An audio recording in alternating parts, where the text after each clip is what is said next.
Hello, Paul Wilson here. I got this album the other day, Bill Frisell, Blue Note record, Orchestras.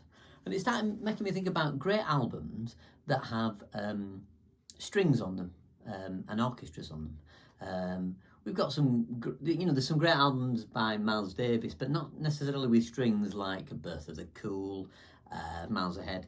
But I was just thinking about some of the great albums that have got orchestras on it. So this Bill Frisell album is a great one to listen to. It's very new, only just come out. If you don't know Bill Frisell's music, Bill is an amazing guitar player. And what's unique about Bill Frisell's playing is he's got an original sound. He doesn't sound like all other guitarists. So if you're new to Bill Frisell's music, enjoy yourself there.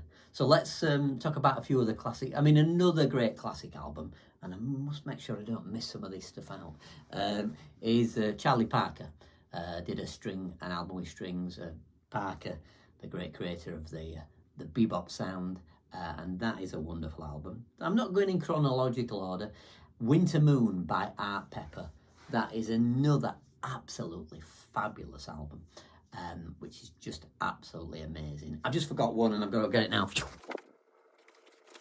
I'm back. This album, a graphic novel, Wayne Shorter, 3 CDs, and this is an amazing album with the Orpheus String Orchestra. Wayne Shorter, absolutely amazing. Shorter died a few years ago, but he's recently written an opera, Iphigenia, which is also amazing. So that has orchestra as well. Let's keep going. Okay, I even have the music book for this one, which I remember buying in London a long time ago. And I even have the CD. So this is Bill Evans with the Symphony Orchestra. Bill Evans is just an amazing musician.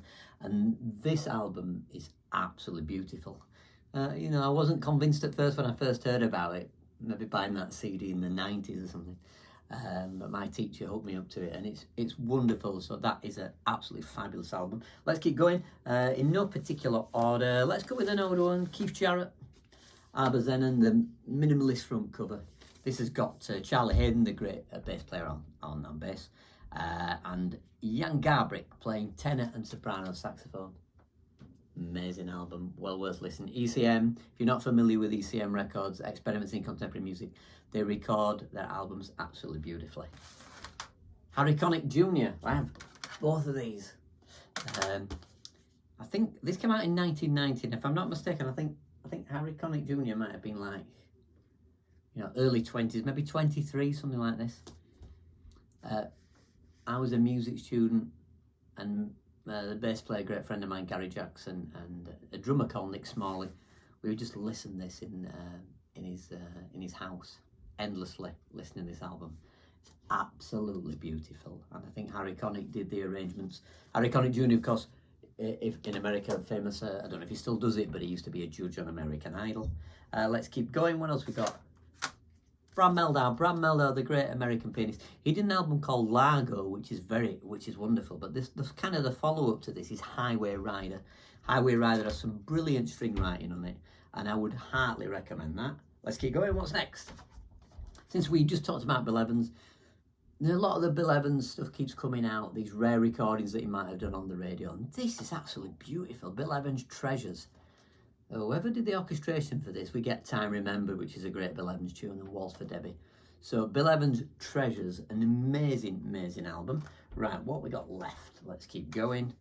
Oh, right, okay, a couple of saxophone players. Chris Potter, one of the great American saxophone players. This is absolutely amazing. I can't recommend this heartily enough. Chris Potter writes amazing tunes. He's one of the foremost saxophone players of our generation.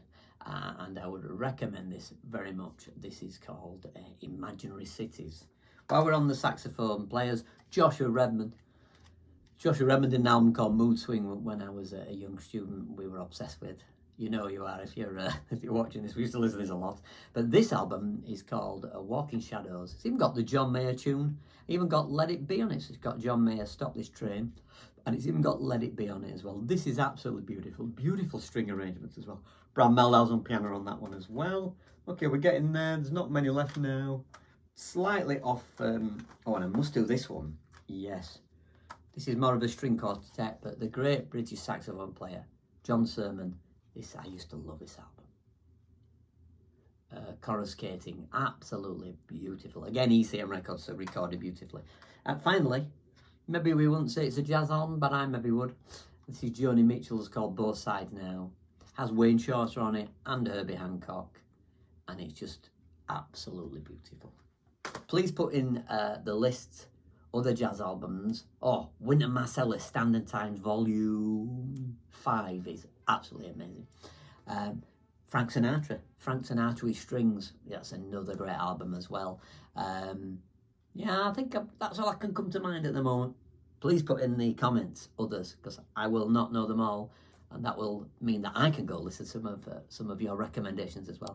Thanks for watching this, and subscribe for more videos like this, and bye for now.